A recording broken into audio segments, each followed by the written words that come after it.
Olá, turma! Nessa aula, nós vamos aprender sobre a comunicação e a sinalização celular. Na pandemia da Covid-19, nós podemos perceber que é extremamente importante para nós, enquanto seres humanos, o processo de comunicação e o contato social. E isso também acontece se a gente pensar no nível celular. Então, nós observamos que existem processos de comunicação e finalização que são de extrema importância para que a gente possa aí manter a nossa homeostasia e, consequentemente, esses processos fisiológicos eles podem acontecer da maneira correta.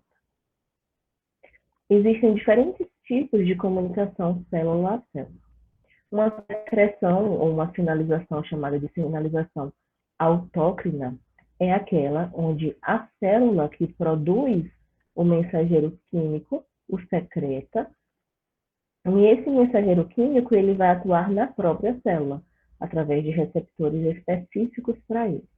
Então, nós chamamos de sinalização autócrina. Lembrem que auto lembra a si próprio. Já uma sinalização chamada de sinalização parácrina é aquela onde nós temos uma célula produzindo esse mensageiro químico, jogando, né, ou liberando, secretando, e esse mensageiro químico ele vai atuar em receptores específicos para ele, que estão localizados nas células adjacentes. Então, ali nas células que estão próximas à célula que secretou esse mensageiro químico. Essa é a sinalização chamada de parácrina. Nós temos uma sinalização chamada de sinalização endócrina, onde nós vamos ter algumas células produzindo esses mensageiros químicos e secretando esses mensageiros químicos na corrente sanguínea. Então, aqui esses mensageiros químicos eles vão poder ser transportados para longas distâncias. E aí eles vão poder atuar em células-alvo que estão localizadas em tecidos remotos, ou seja, em tecidos distantes. Eles vão atuar nos seus receptores em longas distâncias. Esse tipo de sinalização a gente chama de sinalização endócrina. Existe uma sinalização sináptica, onde a gente vai ter uma célula nervosa produzindo e liberando esse mensageiro químico, que vai atuar sobre os receptores em uma célula-alvo. E aí a gente pode ter uma célula sendo um outro neurônio, uma glândula ou um músculo, através então, de uma região chamada de sinapse, onde a gente vai ter um terminal sináptico, um terminal aqui pré-sináptico, um terminal pós-sináptico e um afim-sináptico. E a gente vai falar sobre esse processo, sobre sinapses, em aulas mais para frente, dentro da nossa disciplina. Existem outras sinalizações que são menos abordadas, geralmente na literatura, mas a gente tem a sinalização chamada de dependente de contato. Essa sinalização é interessante porque a célula sinalizadora, ela produz essa secreção, ela produz essa substância, mas a molécula sinalizadora, né, que é essa molécula sinalizadora, ela fica associada à membrana. Ela não é secretada. Então, ela fica associada à membrana da própria célula sinalizadora. E existe um receptor localizado em uma célula-alvo. E aí vai haver a interação entre a molécula sinalizadora e esse receptor. Por isso nós chamamos esse tipo de sinalização como sinalização dependente de contato. É um tipo de sinalização mais encontrado aí no desenvolvimento embrionário e também nas respostas do sistema imune. E nós também temos aqui junções comunicantes, onde nós vamos ter compartilhamento de conteúdo citoplasmático, porque existe a formação de espécies de poros aqui pelas toxinas, que fazem com que o fluxo aqui entre íons e pequenas moléculas aconteça de uma célula para outra. Então, nós temos junções comunicantes que são também chamadas de gap junction. Dentro, então, dessa sinalização celular, vocês observam que eu falei várias vezes de um receptor. Então, existe um receptor naquela célula. Esse receptor é aquela macromolécula onde um sinal químico vai se ligar e vai, então, desencadear uma resposta fisiológica. Esse receptor, ele pode estar localizado na superfície celular. Então, a gente tem aqui uma célula, a membrana plasmática dela, e um receptor de superfície. Nós temos aqui uma molécula sinalizadora hidrofílica, então ela se liga esse receptor difícil de membrana, mas a gente também pode ter receptores encontrados no meio intracelular. E aí a gente teria uma molécula sinalizadora de caráter hidrofóbico, pequena, que consegue então passar por essa membrana, e aí ela vai atuar nos seus receptores. Esse receptor ele pode estar localizado aqui no citoplasma ou localizado direto no núcleo, tá? Então, o receptor ele pode ser citoplasmático ou pode ser nuclear.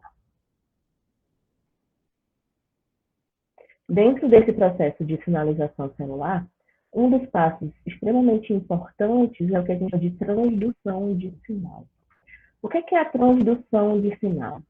Transdução é converter uma forma de sinal em outra forma diferente. Vamos observar uma situação do nosso dia a dia. Nós temos ondas de rádio aqui. Essas ondas de rádio, elas são captadas, né, por um rádio e a gente vai ter a conversão desse sinal das ondas de rádio em ondas sonoras. E é assim que a gente consegue, então, captar os sons que estão ali tocando naquele rádio. Então, o que seria dentro do contexto da transdução de sinal? Nós teríamos aqui um sinal externo, que seriam essas ondas de rádio. Elas seriam recebidas por um receptor e seriam transduzidas. Então, tem um transdutor que vai pegar a onda de rádio e converter em onda sonora. Esse processo aqui, depois, é amplificado para que a gente tenha a resposta sendo gerada. Nesse caso aqui, a resposta foi a geração das ondas sonoras que nós podemos captar. Pensando dentro do nosso organismo, da fisiologia, então a gente também faz isso. Muitas moléculas, elas não conseguem passar para dentro da célula. Então, ela vai precisar gerar uma resposta, transduzir o seu sinal. Então, ela não vai entrar, mas ela vai transduzir, converter esse sinal para dentro da célula. E a gente vai ter uma resposta celular. Se a gente pensar aqui no processo de transdução básica, a gente vai ter uma molécula sinalizadora se ligando a um receptor de membrana, e esse receptor de membrana vai ativar moléculas sinalizadoras intracelulares.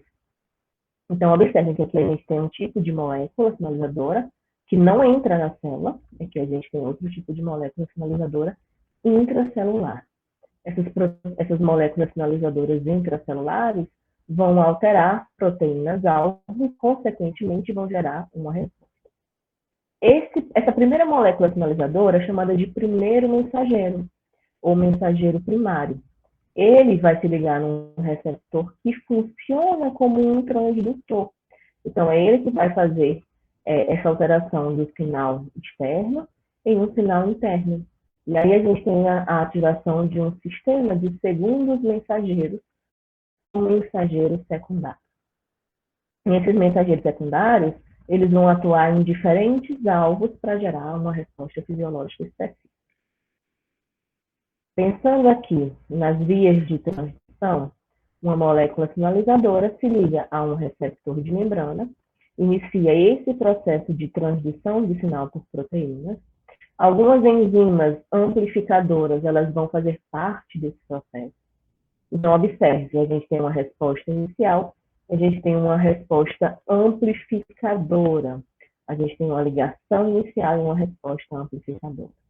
A gente vai gerar moléculas de mensageiros que podem ativar proteínas sinases, proteínas fosforiladas, ou proteínas sinases que vão fosforilar proteínas, podem ativar, por exemplo, levar a um aumento de cálcio intracelular, e aí isso pode atrair proteínas ligadas ao cálcio. Tudo isso vai contribuir para a resposta celular, né? Além disso, essas moléculas de segundos mensageiros podem alterar aqui canais iônicos, a transdução por proteínas pode levar à ativação de proteínas sinases. Então, o que é que vai acontecer, professora? Dessa membrana para baixo vai depender de qual é o sistema fisiológico que eu estou falando. Qual é o hormônio que está atuando, em qual órgão ele está atuando. e qual vai ser a resposta que vai ser gerada vai depender de qual é o sistema que eu estou falando. Então, essa aula aqui é uma aula mais inicial para a gente ter uma noção básica. A gente vai empregar esses conceitos dentro das nossas aulas específicas. Então, a gente vai ter sempre uma molécula sinalizadora, a gente vai ter receptores diferentes, a gente vai ter enzimas diferentes, moléculas de sistemas de segundos mensageiros diferentes e respostas diferentes. O outro processo que é extremamente importante dentro da comunicação e sinalização celular é a amplificação de sinal. Então, essa amplificação de sinal, ela permite que uma pequena quantidade de sinal tenha um grande efeito. Porque, por exemplo, aqui a gente tem apenas um ligante. Esse ligante, ao se liga ao seu receptor, forma um complexo receptor-ligante que vai ativar uma enzima amplificadora. Essa enzima amplificadora ela é responsável por gerar vários mensageiros secundários. Então, vocês conseguem perceber que a gente está aumentando, então a gente está amplificando esse sinal. A gente está gerando uma resposta muito maior. Não é uma resposta numa proporção de 1 para 1. Não, a gente tem um ligante, mas a gente tem vários segundos mensageiros sendo formados e, consequentemente, várias vias aí podendo ser modificadas. Então, o ligante é amplificado em muitas moléculas intracelulares. E depois que a gente tem essa ligação do ligante ao seu receptor, o que é que vai acontecer? Existem diferentes padrões de respostas celulares. Como a gente comentou, vai depender do sistema, vai depender do órgão, de qual é o ligante. Mas a gente vai ter sempre mais ou menos um padrão. Nós vamos ter proteínas intracelulares sinalizadoras sendo ativadas, e nós vamos ter proteínas-alvo, que seriam aquelas proteínas finais, onde a gente vai utilizá-las como alvo. Nós podemos ter proteínas de transporte como alvo, e aí, nesse caso, vai haver uma alteração no transporte iônico.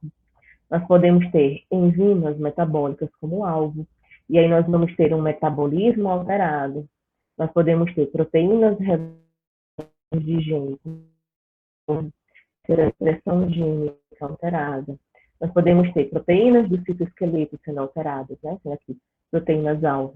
E aí nós vamos ter uma alteração da forma ou do movimento daquela célula. Nós podemos ter proteínas do ciclo celular sendo alteradas.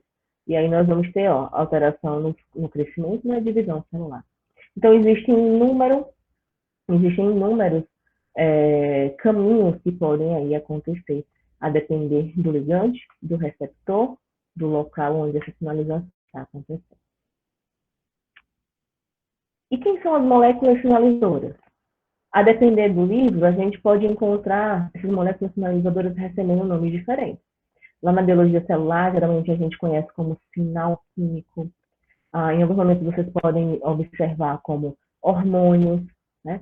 O sinal químico, o hormônio, a molécula sinalizadora. Na farmacologia a gente vai chamar de agonista. Então, essas moléculas sinalizadoras, de forma geral, elas são divididas em alguns grupos, né? No grupo 1 e no grupo 2. No grupo 1 estão agrupados aqui os esteroides, as iodotironinas, a vitamina D. Em relação à sua solubilidade, nós observamos que esses daqui são, então, lipofílicos. Observa a palavra, lembra lá da bioquímica. Lipofílicos quer dizer que eles têm afinidade por quem? Por lipídios. Então, eles têm uma grande afinidade pelos lipídios. Se a gente pensar na membrana celular enquanto bicamada lipídica, essas substâncias conseguiriam passar por essa membrana. Entretanto, a gente pode, elas podem caminhar sozinhas aí na corrente sanguínea? Não. Por quê? Porque elas são lipofílicas. Então, se elas são lipofílicas, elas não conseguem caminhar pela corrente sanguínea sozinhas. Elas precisam ser transportadas, e aí elas utilizam proteínas transportadoras para esses tipos de moléculas sinalizadoras. Uma outra característica interessante diz respeito à sua meia-vida plasmática. O que é a meia-vida plasmática de algo? É a quantidade, né, de tempo aí que leva para a gente reduzir a sua concentração plasmática até a metade.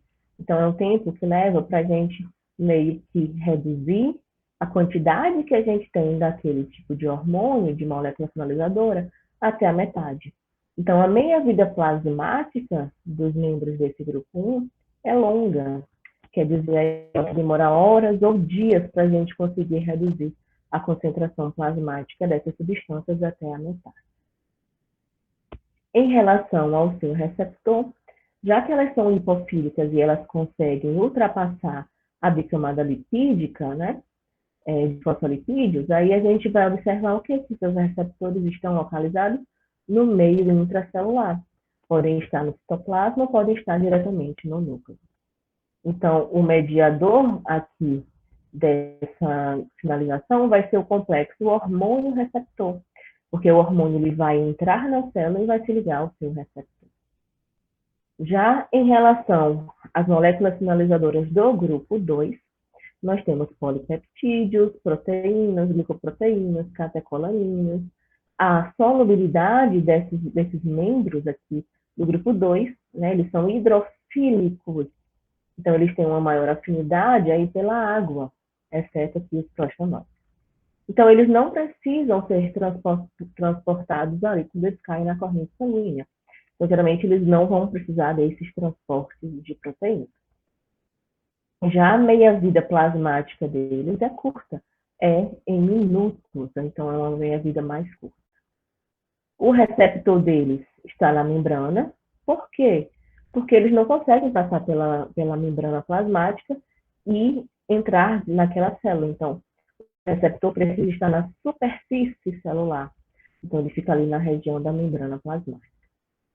E, consequentemente, como esse hormônio ele não entra, ele não vai formar esse complexo hormônio-receptor lá dentro da célula. Ele vai formar esse complexo hormônio-receptor na superfície celular e vai promover, então, uma mudança conformacional nesse receptor e vai levar à ativação de mensageiros secundários, como o AMP cíclico, que a gente vai conhecer, o cálcio, o IP3, o diacilglicerol, entre outros. A gente vai conhecer mais para frente esses mediadores aqui, que são os segundos mensageiros. Se a gente for classificar os receptores, a gente poderia observar os receptores intracelulares, por exemplo, e os receptores que estão na membrana celular. Esses receptores intracelulares, o receptor ele pode estar aqui ó, na região do citosol ou na região do núcleo. As moléculas sinalizadoras aqui elas são lipofílicas, ou seja, elas se difundem através dessa membrana celular e conseguem se ligar ao seu receptor presente dentro da célula. No caso aqui do citosol, a ligação né, da molécula sinalizadora no seu receptor vai formar esse complexo hormônio-receptor aqui, que vai ser translocado depois para dentro do núcleo. Então, a ligação a receptores citosólicos nucleares inicia, e as respostas, elas são respostas mais lentas. Estão geralmente relacionadas aí com a mudança na atividade de um gene. Então, o que é que a gente vê muito? Alteração de síntese proteica e crescimento celular. Já os receptores que estão presentes aqui, ó, na membrana celular, né, a gente tem na superfície dessa membrana esse receptor. Então, a molécula sinalizadora extracelular se liga a esses receptores na membrana celular. A ligação inicia uma cascata de resposta, né? Uma série, uma sequência de respostas intracelulares, que são rápidas comparadas às respostas desses sinais aqui intracelulares. Se a gente for ampliar esses tipos aqui de receptores presentes na superfície celular, a gente pode observar receptores acoplados a canais, receptores acoplados à proteína G, receptores enzimáticos ou receptores catalíticos, vocês podem encontrar nos livros com essas nomenclaturas, e vocês podem também encontrar aqui ó, receptores como a integrina. Seriam alguns tipos de receptores que vocês podem observar. Então, se a gente pegar e observar esse primeiro tipo de receptor, a gente pode chamar de receptor ionotrópico. A ligação aqui do ligante vai basicamente modular a abertura de um canal. Ou abre ou fecha. Então, essa resposta vai ser de abertura ou fechamento desse canal. Aqui a gente tem um receptor acoplado a uma proteína G, né, que são também chamados de receptores metabotrópicos.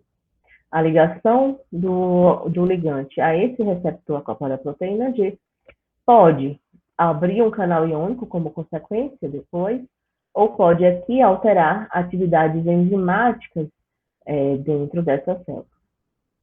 A ligação aqui de uma molécula sinalizadora a um receptor enzimático, né, vai levar à ativação de uma enzima intracelular, vai levar a uma ativação enzimática. E aqui, a ligação de moléculas sinalizadoras nesse receptor do tipo da integrina, aqui a gente vai observar a alteração de enzimas ou do citoesqueleto e, consequentemente, da forma daquela célula. Então, aqui, esses dois tipos, eles são receptores catalíticos, tá? Receptores que têm essa resposta aí enzimática sendo ativada. Vamos conhecer alguns detalhes relacionados com esses tipos de receptores. Inicialmente, é importante que a gente observe a diferença entre dois termos, canais iônicos e receptores ionotrópicos. Nós vamos chamar de receptores ionotrópicos aqueles que possuem um ligante endógeno. Então, se a gente possuir uma molécula sinalizadora endógena que se liga nessa estrutura, vai ser considerado, então, como um receptor ionotrópico. Nesse receptor ionotrópico, qual é a característica dele? Nós vamos observar que nós temos várias subunidades proteicas agrupadas de forma a obter um poro central. E por esse poro central passa um íon. Então, quando esse canal está aberto, esses íons, nós vamos observar fluxo de íon. Para onde? Para fora ou para dentro da célula? Depende. Depende das concentrações que nós vamos ter no meio extracelular e no meio intracelular desses íons. O seu gradiente eletroquímico, né? Então, isso aqui nós vamos observar em outras aulas mais para frente, dentro da fisiologia. Então, a molécula sinalizadora aqui extracelular pode se ligar em algum ponto aqui nesse receptor ionotrópico, e aí ele vai promover uma mudança conformacional na estrutura desse receptor que vai favorecer a abertura desse canal, por exemplo. E aí, esse fluxo de íon ele vai acontecer. Existe, então, uma mudança na permeabilidade da membrana para cálcio, para sódio, para potássio, para cloreto. Isso vai gerar um sinal elétrico, e aí a gente pode ter proteínas sensíveis aí à voltagem que vão ser ativadas, e a gente pode ter uma resposta celular específica. Então, receptores acoplados a canais abrem ou fecham em resposta à ligação de uma molécula sinalizadora. Então, vou ter moléculas sinalizadoras que vão se ligar aqui e vão fechar esse poro do canal. Então, vão reduzir esse fluxo de íon. Em alguns canais, eles são diretamente associados à proteína G. Outros canais respondem a segundos mensageiros. Nós temos sinais elétricos ou mecânicos que também podem abrir ou fechar canais iônicos. Então, se nós não temos ligante endógeno, mas nós temos uma estrutura de canal que se abre ou se fecha em resposta a determinados sinais, nós vamos chamar isso de canais iônicos. São canais e por eles passam íons. Exemplo, sinais elétricos, sinais mecânicos. A própria deformação mecânica, ela abre alguns tipos específicos de canais, que nós vamos ver aí dentro da fisiologia.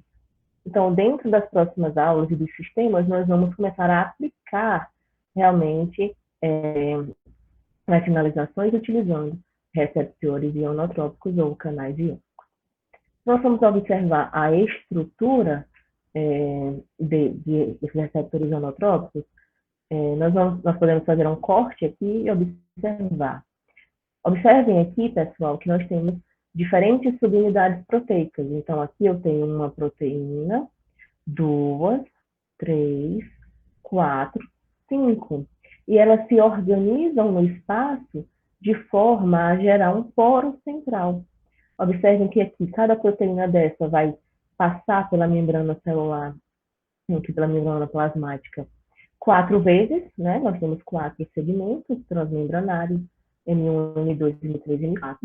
Os segmentos M2 de cada uma dessas subunidades proteicas formam o polo, em que se a gente ampliar, né, a estrutura, observando aqui esse poro formado entre os segmentos M2. Ah, professora, o que é que faz passar um cátio ou um ânion? Bom, vai depender do que? Da carga residual que nós vamos ter na cadeia polipeptídica que a gente observa nessas regiões. Então, os aminoácidos que estão aqui, eles são carregados, eles podem ser carregados positivamente ou negativamente. Se o residual aqui for algo positivo, vai atrair o quê? Vai atrair íons negativos, que são os ânions. Se a gente tiver uma carga residual positiva, então a gente vai atrair muito mais o quê? Muito mais, no caso, ânions. Se for negativa, aí a gente vai atrair muito mais o quê? Muito mais cátio.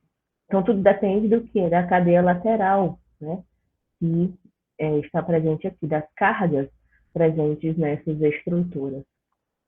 E isso é que vai determinar quais serão os íons que vão ser atraídos por esse canal. Já os receptores metabotrópicos, eles são receptores que, se vocês observarem, eles passam aqui, ó, 1, 2, 3, 4, 5, 6, 7 vezes pela membrana plasmática. Então, eles têm 7 alfas-hélices. Entretanto, pessoal, observem que é uma única proteína, não são 7 proteínas, nós temos uma proteína única que passa 7 vezes pela membrana. Ela tem uma porção aqui N-terminal, uma porção C-terminal. E nós temos aqui uma alça que se liga à proteína G. Na verdade, os livros mais recentes de farmacologia já demonstram que essa proteína G ela pode se ligar na segunda ou na terceira alça intracelular. E aí promover a sinalização. Como esses receptores aqui, eles acoplam a proteína G, muitas vezes eles são chamados de receptores GPCR. Os GPCR são os receptores acoplados à proteína G. Então, o que seria essa proteína G, primeiro? A proteína G, ela é uma proteína heterotrimérica, então ela possui 3 subunidades diferentes. A subunidade alfa e a subunidade gama, elas ficam ancoradas na membrana de fosfolipídios, né? E a gente observa, através de ligações de palmitoilação e meristerilação, que, como ela fica ancorada, ela vai ter que ficar juntinha de uma outra dessas subunidades. Então, nessa porção aqui da subunidade alfa, a gente observa durante o repouso, a proteína inativa, nós temos aqui um GDP, tá? De fosfato de guanosina. Então, 2 aqui, fosfatos aí nessa estrutura de guanosina. Então, nós temos um difosfato de guanosina na subunidade alfa. Isso aqui é a proteína G na sua forma inativa, ela fica ali próxima do receptor. Quando um hormônio, né, um ligante, se liga ao seu receptor, ele promove uma mudança conformacional nesse receptor. Essa mudança conformacional desse receptor atrai a proteína G, que se acopla na segunda ou na terceira alça intracelular. E aí, esse acoplamento aqui, ó, da proteína G promove agora, né, no receptor, uma mudança conformacional nessa proteína G. E aí, isso estimula a troca do GDP pelo GTP na subunidade alfa aqui dessa proteína G. Então, o GDP, ele sai e entra o GTP, tá? Então, aqui é uma troca realmente de uma espécie por outra. Então, sai o GDP e entra o GTP. Então, o receptor interage com a proteína G, promovendo uma mudança conformacional e a troca do GDP pelo GTP. A proteína G, então, se dissocia do receptor e as subunidades, elas se dissociam. A subunidade alfa, ligada ao GTP, ela se dissocia do que a gente vai passar a chamar de dímero beta-gama, ou das subunidades beta-gama. E por que que isso acontece? Por que que elas se separam? É porque, pessoal, a subunidade alfa ligada à subunidade beta e à subunidade gama, mais o GDP, nessa posição aqui, elas são estáveis.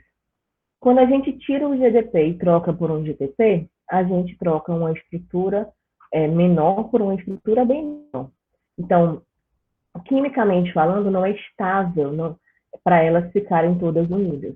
Por isso ocorre esse processo de dissociação. Então, a gente chama isso de impedimento estérico. Existe um impedimento estérico que dificulta a manutenção dessa estrutura unida. E por isso ocorre esse processo de dissociação. Então, a subunidade alfa ligada ao GTP se dissocia do dímero beta-gama. E aí, elas passam a interagir com os alvos. Tanto a subunidade alfa como o dímero beta-gama podem interagir com seus efetores. Antigamente, acreditava-se que apenas a subunidade alfa ligada ao GTP poderia ativar algum alvo, alguma enzima específica. Hoje em dia, já se sabe que o dímero beta-gama ele consegue também ter bastante efeito, né? Atuar em diversos alvos dentro da fisiologia. E isso fica acontecendo para sempre? Sempre isso vai ficar, as enzimas vão ficar ativadas? Não. A subunidade alfa, ela tem uma atividade chamada de atividade GTPásica. Então, ela consegue quebrar, literalmente, GTP e, em GDP, liberar um fosfato inorgânico. Então, existe a hidrólise do GTP em GDP, realizada pela subunidade alfa, e essa subunidade, então, promove a remontagem do trímero. Por quê? Porque agora elas estão naquela conformação estável. Então, elas conseguem ficar todas essas subunidades unidas. Né? Em algumas situações, de alguns tipos de proteína G, existem algumas proteínas que estimulam, né, que regulam essas proteínas G. E elas estimulam a clivagem, a hidrólise aí do GTP em GDP. Então, elas aceleram esse processo. Tá? Isso pode acontecer em algumas subunidades alfas, mas não é regra. Não vão ser em todas as subunidades alfas que essas proteínas vão atuar. Aqui nós vamos exemplificar algumas vias de sinalização, mas nós vamos aprofundar realmente no papel dessas vias quando nós estivermos dentro dos sistemas fisiológicos, né, dando os exemplos dos processos fisiológicos que acontecem. Uma das vias que são bem clássicas é essa via da ciclase de adenina. Nós temos aqui um ligante se ligando ao seu receptor, e aqui a gente já observa a ativação, tá, da proteína G. Todos aqueles passos que a gente viu anteriormente, eles acontecem, tá, gente? Aqui é uma figura estática, para a gente poder condensar essas informações. Existe um tipo de proteína G chamada de proteína GS. Esse S aqui vem de estimulatória, lá, estimulatória do inglês, tá? Então, a gente tem uma proteína G chamada de proteína GS. A subunidade alfa ligada ao GDP dessa proteína GS, né, ativa uma enzima chamada de adenililciclase ou ciclase de adenilil. Observe o nome dessa enzima, ciclase de adenilil. Então, essa enzima ela vai converter o ATP, o trifosfato de adenosina, em AMP cíclico, que é o monofosfato cíclico de adenosina. Esse AMP cíclico é um segundo mensageiro que leva à ativação da proteína sinase A, que é a proteína sinase dependente de AMP cíclico. E essa proteína sinase ela pode ativar diversos alvos celulares dentro do nosso organismo. Nós temos ainda nessa via da ciclase de adenilil uma outra proteína G, só que essa proteína G agora é chamada de proteína GI. Esse I vem de inibitório, então a proteína G inibitória. A subunidade alfa ligada ao GTP dessa proteína GI, ela inativa a ciclase de adenilil, então ela impede que todos esses processos aqui para baixo aconteçam. Ela diminui a região intercíclica, consequentemente diminui a ativação da proteína ciliar, proteína sinase dependente de AMP cíclico. Nós temos aqui que essa proteína sinase A, Ela é composta por duas subunidades regulatórias, que seriam as subunidades em roxo, e duas subunidades catalíticas. A ligação do AMP cíclico com as subunidades regulatórias induz uma mudança conformacional que reduz a sua afinidade pelas subunidades catalíticas. Então, a gente tem que ter 4 AMP cíclicos, tá? 2 se ligam em uma subunidade regulatória e 2 se ligam na outra subunidade regulatória, para que a gente promova essa mudança conformacional e solte essas duas porções catalíticas. Se dissocia e as subunidades catalíticas estão livres para catalisar a ação de diferentes substratos proteicos. Então, nós temos aqui a subunidade catalítica passando a atuar, né? Ela pode, então, fazer a fosforilação de determinada proteína, e aí vai levar à ativação de diferentes alveolares. Lembre-se que ela é uma proteína sinase, né? Proteínas sinase são proteínas que fosforilam. Então, aqui eu tinha um alvo inativo, quando ele é fosforilado, ele se torna ativo. E aí, ele vai então, ativar, que nesse caso, a gente teria fosfoproteína fosfatase. Uma proteína sinase é uma proteína que fosforila, tá? Uma proteína fosfatase é uma proteína que vai levar à remoção de um fosfato. Isso aqui é lá da bioquímica. Então, as sinases, elas fosforilam e as fosfatases, elas removem fosfato. Uma outra via extremamente importante para o funcionamento da fisiologia é a via da fosfolipase C, onde nós vamos ter um hormônio se ligando ao seu receptor, e aí essa mudança conformacional que vai ser causada vai atrair uma proteína G, que vai se acoplar lá naquela segunda ou terceira alfa intracelular. E nesse caso aqui vai mudar a proteína G.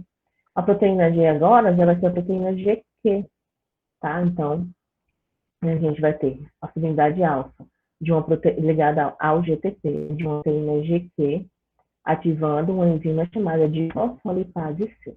A fosfolipase C é uma enzima que quebra o fosfolipídio de membrana tipo 2, que é o 4,5-bisfosfato de fosfatidilitol, em IP3, que é o trisfosfato de inositol, né, claro, 1,4,5-trisfosfato de inositol, e diacilglicerol. Aí o diacilglicerol, ele é lipossolúvel, então ele fica aqui ancorado na membrana. Enquanto o IP3 é hidrossolúvel e caminha da célula em se liga ao seu receptor, que está presente na membrana do retículo endoplasmático. O receptor de IP3, então, libera, uma vez aberto, ele libera cálcio aqui desse estoque intracelular. Então, o cálcio ele sai do estoque e ele vai para o citoplasma. E aí a gente tem, ó, geralmente, o cálcio, junto com o diacilglicerol, ativam a PKC, tá? Que é a proteína sinase C, proteína sinase dependente de cálcio. E aí a gente tem novamente a proteína sinase. O que a proteína sinase faz? Ela fosforila diferentes alvos celulares. Então, a depender de onde a gente estiver, qual é o sistema que a gente vai estudar, nós vamos ter esse início da via semelhante e o final vai variar de acordo com o hormônio e a localização desse hormônio. Se nós estivermos, por exemplo, em músculo liso, a gente pode observar que o cálcio, uma vez aumentado no citosol, ele pode se ligar à proteína calmodulina, que é uma proteína ligante de cálcio no músculo liso. Então, 4 íons cálcio se ligam a essa proteína calmodulina, formando o complexo 4-cálcio-calmodulina. Esse complexo 4-cálcio-calmodulina ativa proteínas que estão dependentes desse complexo. Por exemplo, uma proteína chamada de NLCK, que é a cadeia leve da miosina, que é uma proteína importante para o processo de contração muscular. Mas a gente vai ver em detalhes das aulas específicas aqui da fisiologia. Uma outra via de sinalização que nós podemos observar é a via da fosfolipase A2. Essa via, né, da fosfolipase A2, ela é bem envolvida em processos inflamatórios.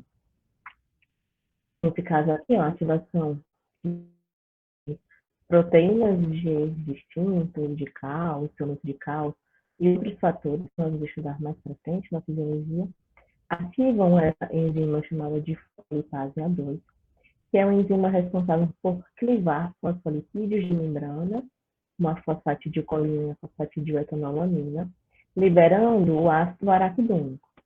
Esse ácido araquidônico ele pode ser liberado também através de vias indiretas, né? Ativação de outras proteínas G, ativação da fosfolipase C-beta, a quebra aqui de diacilglicerol.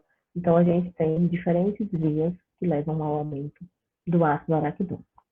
Esse ácido araquidônico ele é importante porque ele é alvo para diferentes enzimas.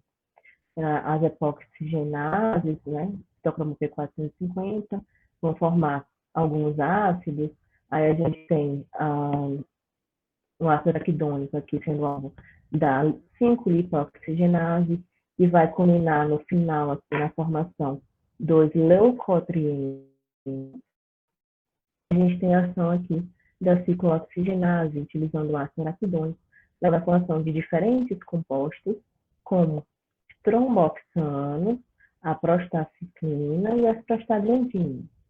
Já a ação ali pela 5-lipoxigenase leva à formação aí dos leucotrienos. A gente não vai entrar em detalhe ainda, porque a gente vai entrar em detalhes quando a gente estiver aplicando dentro dos sistemas fisiológicos. O tromboxano, para adiantar para vocês, ele é um importante agregante plaquetário e vasoconstrictor. Prostaciclina é um importante antiagregante plaquetário e também uma vasodilatadora. E as prostaglandinas estão envolvidas em diferentes processos, na dor, estão envolvidas, por exemplo, na contração uterina durante o parto. E os leucotrienos, eles têm um grande papel broncoconstrictor. Então, nós vamos observar a participação desses mediadores durante o estudo da fisiologia. A outra classe de receptores são receptores catalíticos. Os receptores catalíticos eles podem ser divididos em receptores guanilil ciclase ou ciclase de guanilil, que possuem domínios aqui, ó, guanilil ciclase, como é o caso do receptor do peptídeo natriurético atrial. Quando existe a ligação desse peptídeo natriurético atrial, existe um processo de dimerização e fosforilação que vai levar à ativação desses domínios aqui de guanilil ciclase. Aqui nós temos os receptores serina, treonina, sinase, onde o ligante vai se ligar, promove essa dimerização e essa fosforilação cruzada, que leva à ativação dessa porção catalítica aí para domínios, né, de serina, treonina, sinase. Como aqui o exemplo, nós temos o receptor do fator de crescimento, do crescimento transformador beta. Essa é uma sinase que fosforila os receptores adiante na cadeia. Nós temos o receptor tirosina sinase, nós temos o ligante aqui se ligando, promovendo essa dimerização, essa fosforilação cruzada e ativação desses sítios, que tem domínio de tirosina sinase. Aqui nós temos, né, o receptor da insulina, e nós temos aqui um receptor para um fator de crescimento do nervo.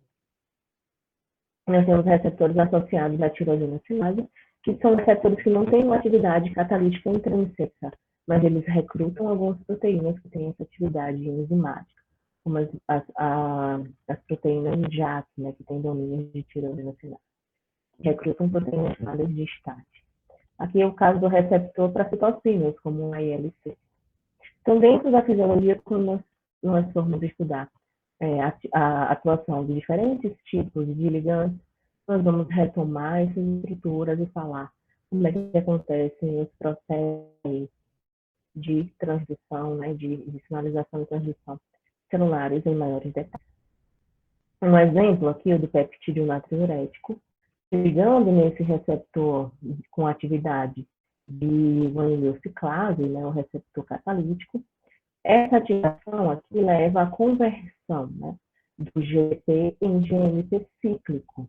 Então, a ativação dessa porção enzimática leva à conversão do GTP em GNP cíclico.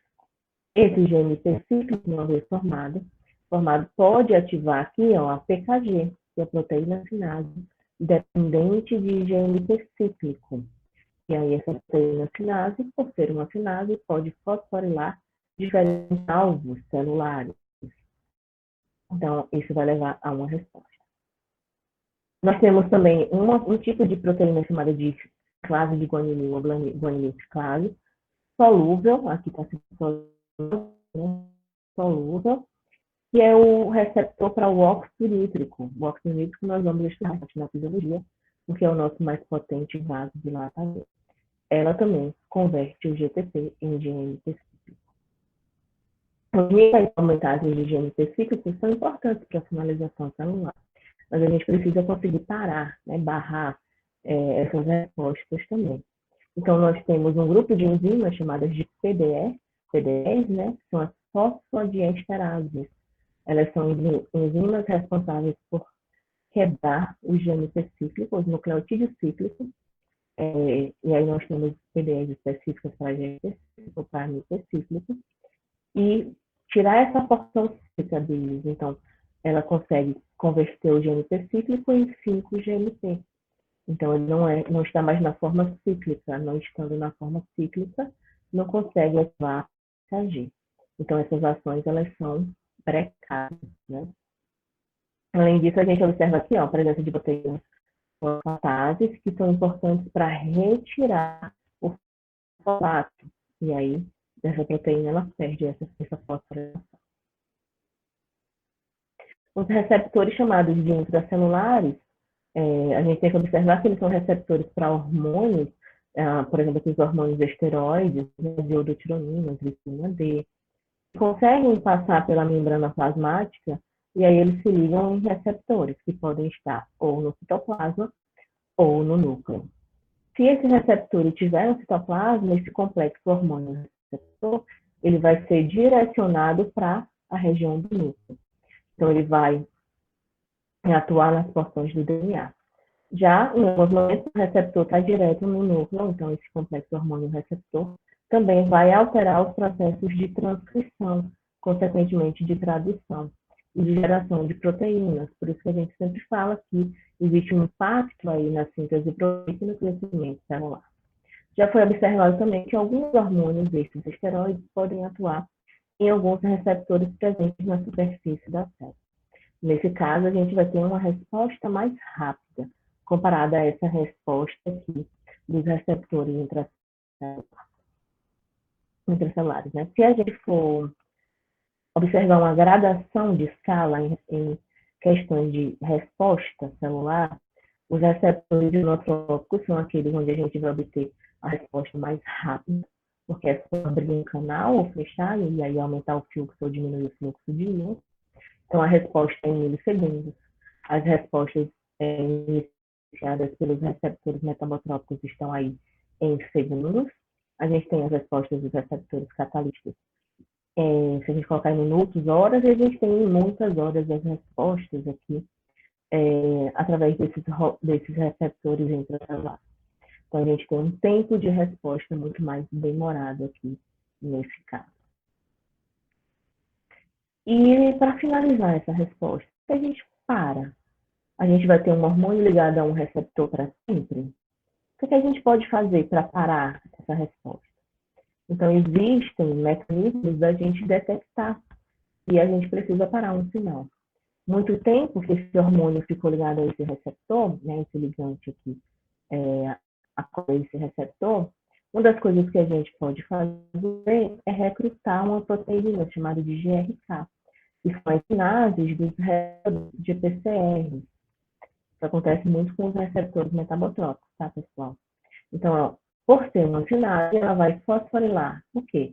Os receptores de PCR. Quando elas fosforilam esses receptores, os receptores ficam meio que marcados. E isso estimula algumas proteínas a chegarem perto, como as arrestinas, que são proteínas que são atraídas por esses receptores que estão fosforilados. Essas arrestinas, uma vez que elas se acoplam aqui nessa estrutura, elas estimulam o processo de internalização desse receptor. E aí esse receptor é internalizado e degradado, né? Esse ligante ele pode ser degradado no lisossomo, e esse receptor ele pode ser colocado novamente aqui na membrana plasmática, então ele pode ser reciclado. Ou, em alguns casos, pode ser destruído tudo, né? Se a gente tiver um número muito elevado de receptores, já tudo pode ser destruído nessa estrutura do lisossomo. Além disso, um outro processo que pode acontecer é o processo de ubiquitinização, né? Vão sendo adicionadas as ubiquitinas aqui, e quando uma proteína está com várias ubiquitinas na sua estrutura, isso sinaliza que essa proteína precisa ser direcionada onde elas vão ser degradadas. Então, essas proteínas elas ficam marcadas para demonstrar que elas precisam ser degradadas. E aí as ubiquitinas são, né, reutilizadas depois. Então, existem diferentes maneiras de parar. Lembra que a gente viu na homeostasia, né? Nem 0, nem 100. A gente precisa estar ali no equilíbrio. Então, a gente não pode manter essas vias de sinalização ativadas para sempre. A gente precisa ter um começo, um meio e um fim. Bom, turma, nós chegamos aqui ao final dessa nossa videoaula sobre comunicação e sinalização celular.